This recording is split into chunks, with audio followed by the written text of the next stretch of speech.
All right. I don't know why you're all here. There's not much news today. No, just kidding. The Secretary General is in Yokohama in Japan today, where he took part earlier this morning in the opening of the 7th Tokyo International Conference on African Development, otherwise known as TICAD. He said he sees Africa as a dynamic continent of opportunities where winds of hope are blowing ever stronger. The Secretary General noted that TICAD has played a critical role in focusing international dialogue on Africa, built on the twin principles of African ownership and international partnership. He also met with the Prime Minister of Japan, Shinzo Abe. They discussed Japan's cooperation with Africa, especially TICAD, which the Secretary General said was a very important milestone for the continent to achieve the Sustainable Development Goals. The Secretary General also underlined the importance of Japan's contribution to climate change. The Secretary General also met on the sidelines with President Mamadou Issoufou of Niger. In a tweet, the Secretary General said he expressed his total solidarity with the countries and people of the Sahel, adding that the world cannot afford to lose the battle against terrorism in the region. He underscored that we need a stronger partnership to defeat terrorism and for sustainable and inclusive development. Secretary General will wrap up his visit to Japan tomorrow before heading onwards to the Democratic Republic of the Congo. And as many of you have heard, the youth climate activist Greta Thunberg is arriving this afternoon in New York, as we are told by her people, and she is scheduled to attend the Secretary General's Climate Summit, I think as you heard yesterday from Luis Alfonso. The UN will be there to welcome her with a flotilla of 17 sailboats. Each boat will be branded with a sustainable development goal. And we welcome Ms. Thunberg and wish her a pleasant stay after a long journey across the seas. I have a couple of humanitarian updates, one from Syria. The UN remains gravely concerned by the recent escalation of hostilities in the northwest of Syria. Ongoing clashes, shelling, and airstrikes, including the use of barrel bombs, continue unabated in Idlib, in western Aleppo and northern Hama provinces. Schools, hospitals, and other critical civilian infrastructure have been damaged, and humanitarian operations have been hindered as a result. Satellite imagery shows entire towns and villages have been razed to the ground, while dozens of communities have been emptied. Since the start of the hostilities in April, over 550 civilians have been killed. Over 400,000 people have been displaced from northern Hama and southern Idlib governorates. Many of them have been displaced multiple times, as we have been telling you. Almost half of the displaced people are living outside camps and reception centers, and they are living in open air area or under trees. On Monday, 15 civilians, including 3 women and 3 children, were reportedly killed in airstrikes on 7 communities in Idlib Governorate. On the same day, 2 schools, a bakery, and a hospital were damaged in Kafr Noble. 3/4 of the nearly 3 million people being impacted by the violence are women and children. Reports indicate that humanitarian needs are deepening, in particular with regards to shelter, food, and non-food items. The United Nations continues to call on all parties to the conflict to do their utmost to ensure the safety and well-being of civilians in the conduct of military operations, to strictly follow international humanitarian law's principles of distinction and proportionality. And from Cameroon, I can express our concern about the reports of significant number of people leaving the southwest and northwest regions. Those are the known as the Anglophone regions. And these movements are in anticipation of the lockdown called for by non-state armed groups operating in the area. The humanitarian situation in the 2 regions continues to deteriorate, with 1.3 million people, and that's a third of the local population, now in need of humanitarian assistance. The conflict there has displaced over 500,000 people. Armed fighting and insecurity continue to be the main impediments to the provision of assistance and barrier of those in need to reach areas where they can receive aid. 8 out of Cameroon's 10 regions are being impacted by various humanitarian crises, with around 4.3 million people in need of emergency assistance. That's a 30% increase from last year. The Humanitarian Response Plan for Cameroon seeks $299 million to assist over 2 million people this year, but it is only 22% funded, making it one of the most underfunded humanitarian appeals globally. And staying on the humanitarian topic, Ursula Mueller tomorrow will head off to the Central African Republic. The Assistant Secretary General for Humanitarian Affairs and Deputy Emergency Relief Coordinator will be there until September 4th to see firsthand the deteriorating humanitarian situation. This will be her second mission in the country.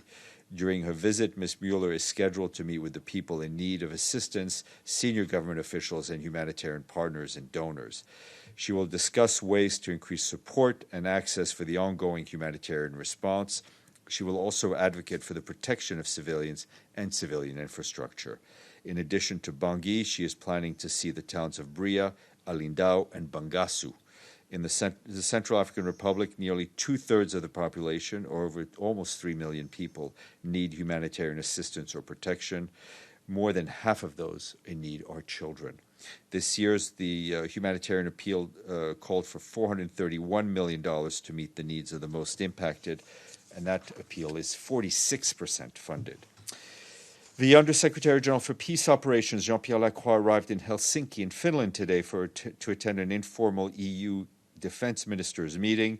During his 2 days in Finland, he will update on developments related to UN peacekeeping and brief on the implementation of the Action for the Peacekeeping Agenda. The meeting is an opportunity to forward the UN-EU partnership on peace and security matters. On the sidelines of the ministerial meeting, he will also have bilateral meetings with several ministers and heads of delegations. USG Lacroix's visit to Finland will also include bilateral discussions with senior Finnish officials, including the foreign and defense ministers, the commander of the Finnish Defense Forces, and he is also expected to meet with the former president of Finland and former senior UN official Matti Ahtisaari. Back here, the Security Council was briefed by Janine Hennis-Plasschaert, the special representative of the Secretary General and head of the UN mission in Iraq. She explained that due to continued underfunding, Iraq's post-conflict humanitarian programming is being hindered. Vital healthcare services are being suspended, schools shuttered, and food cycles interrupted, she told the members of the Council. On the political situation, she underlined the significant progress made on the government's formation at the federal and regional levels. Her remarks were made available to you. And today, our friends of the World Health Organization and UN Water sounded an alarm for an urgent increase in investment in strong drinking water and sanitation systems. The call came as the international water sector meets this week in Stockholm for its annual conference during the World Water Week. It is triggered by a new report published by WHO on behalf of UN Water that reveals that weak government systems and lack of human resources and funds are jeopardizing the delivery of water and sanitation in the world's poorest countries. It is also undermining efforts to ensure health for all. And senior personnel announcement to share with you. The Secretary General is appointing Adama Abdelmullah of Sudan and also a national of the U.S. as his Deputy Special Representative for Somalia. He will also serve as the UN Resident Coordinator and Humanitarian Coordinator in the UN Assistance Mission in Somalia.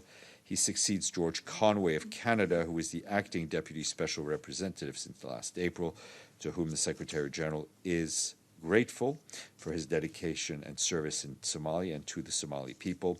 Mr. Abdelmullah is currently the Director of the UN Human Rights Council and Treaty Mechanisms Division in the Office of the High Commissioner for Human Rights. And today we say thank you to our friends in Phnom Penh in Cambodia who have paid their dues in full to the regular budget, which brings us to how many? 113. Masood, who knew that you paid attention? But if you have a question, you may now ask. So you have just mentioned several crises, humanitarian situation in Kashmir, where today there were some 500 people protested and hundreds of people were injured in occupied Kashmir today. Secretary General, does he have anything to say about this situation, which is going to develop into a very large humanitarian crisis, the way things are standing? Listen, as I've mentioned, the Secretary General has been, and his whole team have been following this very closely. yes, not only the political situation, but the situation related to reports of restrictions and detentions on the Indian side of the line of control. If so, let me just, I'm a little slow. Sorry. Just let me, I'm just catching my breath here. For him, it is important that the leadership, both India and Pakistan, exercise restraint, take steps to diffuse tension. As you know, he met with the Prime Minister of India. He was also on the phone with Foreign Minister Qureshi of Pakistan over the weekend. So he is following this and delivering his message, as I said, both privately and publicly. Edie. Thank you, Steph. As you might have read, forces loyal to Yemen's government have retaken Aden. I wonder if you could give us an update on Martin Griffiths' activities and whether the Secretary General has any reaction to the latest events. We've seen these reports. I think any reports of increased fighting causes great concern on our end. Mr. Griffiths continues to be in touch with all the relevant parties in Yemen. I think what the people of Yemen deserve is not an increased fighting and increased tensions within various groups, but a recommitment to the political process. I love that. Yes, sir. Yes, actually my question is on Yemen, but the flotilla, you said 17 boats, the UN sent 17 boats to welcome... Here, that's in New York, not in Yemen. In New York. Yes, sorry. So are these... let's not yeah. Let's not get confused. So are these run on fossil fuel or what kind of boats? They're sailboats with sails. Sailboats. Nice. Yes. So and on Yemen, the coalition formed a ceasefire committee. I think the United Arab Emirates and Saudi Arabia in Yemen. Is Mr. Griffiths coordinating or taking part of any of these meetings or efforts on ceasefire in southern Yemen? I'll have to check on that. Alan. Thank you, Steph. Today, Ukrainian Corps ruled on to release Mr. Kirill Vyshinsky. It's a journalist. Immediately release him from the jail where he spent over the 400 days in Ukraine. So in this regard, does the Secretary General has any opinion on the criminal prosecution of Mr. Vyshinsky? Does he find this case unjustified? Let me look. I don't have any. I mean, I'm not familiar enough with the case off the top of my head, but let me see what we can. Yes, ma'am. And then we'll. Thank you, Steph. A follow up on the climate activist Greta Thunberg. Is she going to be at the UN ahead of the climate summit to attend some other meetings here? I'm not aware of all. I'm not aware of any of all her movements. We have a contact for her, people who manage her media appearances. I'm happy to give them to you. She may very well be doing other things. I mean, we still have a while until the climate activities get underway, but we'll put you in touch with them. Evelyn. Thank you, Steph. Is anyone speaking to anyone on the airstrikes in Syria? Because hand-wringing without naming and shaming, and since everyone knows the Syrian government and its allies have the planes, isn't it time for a high-level statement on this rather than we think it's terrible? Well, our appeal has always been to those who have their figurative hands on the trigger, or those who have an influence over those people, to spare civilians, to spare civilian infrastructure, whether it's our colleague, Mr. Pedersen, who will be briefing the Council tomorrow and will also be speaking to you guys afterwards, or humanitarian colleagues or colleagues on the ground. The messages are being passed. I mean, I think what the Secretary General's position, whether it's a private position or public position, is absolutely no secret, and we continue to reiterate it. But like in many conflicts, we're not the ones who control the weapons. Masood. Thank you, Stephane. On this Gaza situation in Gaza, where yesterday I think like four Palestinians were killed by the Israeli forces, and about the crossing, the strangulation of the population of Gaza, has that been eased? I would refer to you back to what Mr. Mladenov said. I think he briefed at length on the situation in Gaza, and that would be the latest information. Yes, sir. Thank you, Stephane. Stephane, my question is about the eco-crisis in Brazil.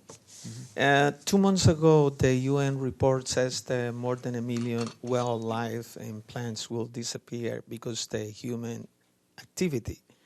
So my question on this regard is, what is the UN doing at this point on efforts for humanitarian support and as well for coordination and help? And by the time when the President Bolsonaro, he rejects the aid to face this crisis, every minute more than 10 or 20 meters of wildlife it was burning.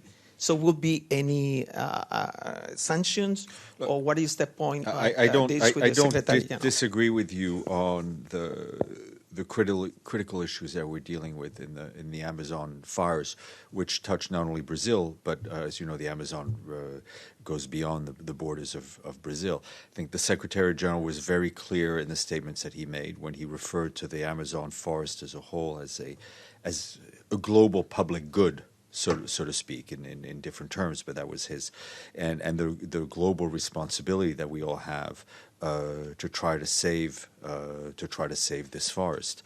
The UN has been in touch with a number of countries on this, and we very much hope that the international community mobilizes in full force to help the countries in the region. Follow up. I'm sorry.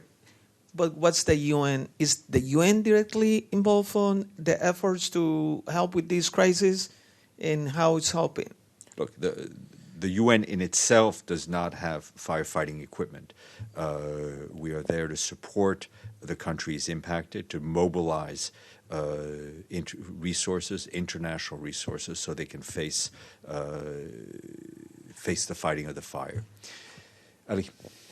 Thank you, Stephane. How would you describe the situation along the border between Lebanon and Israel after the attacks and the threats? And how vital is also now, especially the role of UNIFIL to maintain stability? We've always been obviously clearly supportive of the role of, and underscoring the role that UNIFIL plays in terms of maintaining calm along the blue line. Given what we've seen the last few days, I think it's very important to ensure security and stability along the blue line. UNIFIL is working with the parties to ensure that. UNIFIL peacekeepers, along with soldiers from the LAF, are maintaining sort of a continual operational presence along the blue line, and the head of UNIFIL, Major General Stephane Del Col, has been in touch, continuous touch with the parties on both sides of the blue line, in order to help prevent any possible misunderstanding of what is going on, appealing for lowering of, for calling for restraint, and also making sure that the parties are reminded that UNIFIL is also there as a coordination mechanism. We've seen in the past where UNIFIL has hosted meetings between the LAF and the IDF, and I think that coordination mechanism that UNIFIL can have is one that is very important, that the parties should always make use of. Just a follow-up. Despite the rising tension we've seen in the past few days, including today, the intensification of Israeli overflights of drones and other aircrafts in the skies of Lebanon, what would you How would you describe that, and what would you... Look, we've always, I would refer you to the SG's latest report. We've always reported, UNIFIL's always reported what it sees in terms of overflights, and has stated, and has often stated in the past, a serious concern of that these overflights remain a serious concern to us. Yes, Madame. Thank you, Steph. A question on Syria. The Kurdish YPG has reportedly withdrawn from some borders in the northeast of the country. Do you have any words or any update No, on that? I saw the press reports, which I have no independent confirmation from our end, but we've just seen the press reports. Yep. Go ahead, and then we'll... Yes, my last question, I'm sorry, about the eco crisis in Brazil is that, do you consider that that crisis can be a crime against humanity, knowing that the 20% of the oxygen comes from the Amazon region? I'm not going to speculate on that. The focus should be on trying to put out the fires in terms of with the understanding of the critical and massive role the Amazon ecosystem plays in the well-being of our planet. Yep, and then we'll let Monica Good afternoon, speak. Stephane. Cameroon, you touched on some issues in Cameroon, the dire humanitarian crisis, the Anglophone crisis. So having said that, does the Secretary General have any plans to meet with President Paul Biya or issue a stronger statement regarding the political prisoners, like the European Union has called for the release of all political prisoners? I think we've expressed our concern about how some of the prisoners have been treated, expressed our concern about the reports of torture, and that position stands. I don't know if President Biya will be here during the General Assembly, but obviously the Secretary General, if he had the opportunity, would welcome that. Monica, à toi.